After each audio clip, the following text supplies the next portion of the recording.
क्या आप भूल तो नहीं गए द कॉन्जरिंग केस को? तो आज मैं आपको ये वीडियो में बताने जा रहा हूँ the Conjuring case, real paranormal case. साल 1971, अमेरिका का एक छोटा शहर हैरिसविल, रोडी आइलैंड। एक पुराना फार्म हाउस जिसकी दीवारें 100 साल पुरानी थी और जिसके नीचे दबी थी कई मौतों की कहानियां। पेरोन परिवार को नहीं पता था कि ये घर उनका सपना नहीं, उनकी जिंदगी की सबसे बड़ी भूल बनने वाला है। रॉजर पेरोन अपनी पत्नी कैरोलिन पेरोन और अपनी 5 बेटियों के साथ इस पुराने फार्म हाउस में रहने आए। घर सस्ता था, इलाका शांत था और आसपास दूर दूर तक कोई नहीं था। कैरोलिन को लगा कि यह जगह बच्चों के लिए सुरक्षित है, लेकिन उसे नहीं पता था कि इस घर में वो अकेले नहीं है। शुरुआत में छोटी छोटी बातें हुई। घर में सड़ी हुई मांस जैसी गंध आना, चीज़ें अपनी जगह से हिल जाना, रात में किसी की चलने की आवाज़।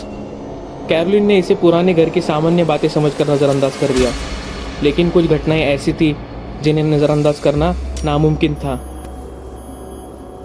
हर रात ठीक 3:07 घर में कुछ होने लगता। दरवाजे ज़ोर से खुलते, अलमारियाँ गिर जाती, बच्चों के बिस्तर हिलने लगते। सबसे अजीब बात तो ये थी कि घर के सारे दरवाजे सुबह उठने पर अंदर से बंद मिलते, जबकि किसी ने उन्हें बंद नहीं किया होता।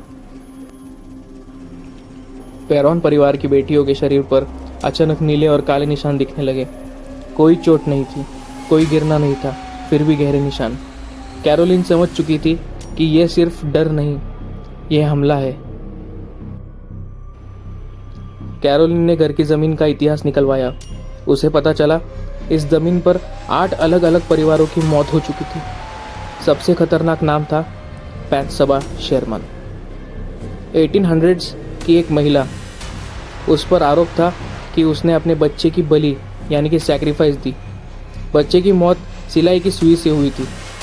बैथशेबा ने आत्महत्या कर ली, लेकिन मरने से पहले उसने कहा, जो भी इस जमीन पर रहेगा वे कभी शांत नहीं रह पाएगा।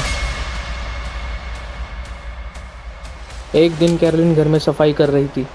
अचानक उसका शरीर अकड़ गया, उसकी आवाज़ बदल गई, उसकी आंखें पलट गई।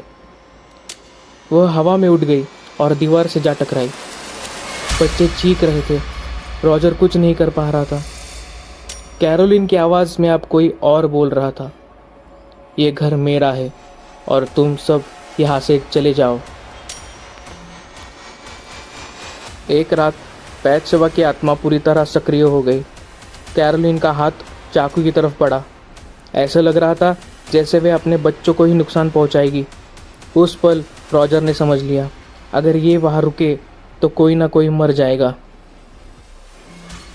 परिवार ने प्रसिद्ध पैरानॉर्मल इन्वेस्टिगेटर्स एड और लॉरेन वॉरेन को बुलाया। लॉरेन ने घर में कदम रखते ही कहा, यह आत्मा चुड़ैल है और ये माँ को घर से हटाना चाहती है। एक सींस किया गया। सींस एक ऐसी प्रक्रिया है जहाँ लोग अक्सर एक मीडियम यानी कि माध्यम के साथ मिलकर मृतकों की आत्माओं के साथ संवाद करते हैं। कुर्सियाँ हिलने लगी। कैरोलिन फिर से पजेस्ट हो गई। उसकी आवाज़ पूरी तरह बदल चुकी थी। वॉरेंस ने सींस तुरंत रोक दी क्योंकि स्थिति जानलेवा हो चुकी थी। पेरोन परिवार घर छोड़कर चला गया, लेकिन उस घर में आज भी कोई नहीं रहता। लॉरेन वॉरेन के शब्द, यह सबसे खतरनाक केस था जिस पर हमने काम किया। यह आत्मा मारने से पीछे नहीं हटती।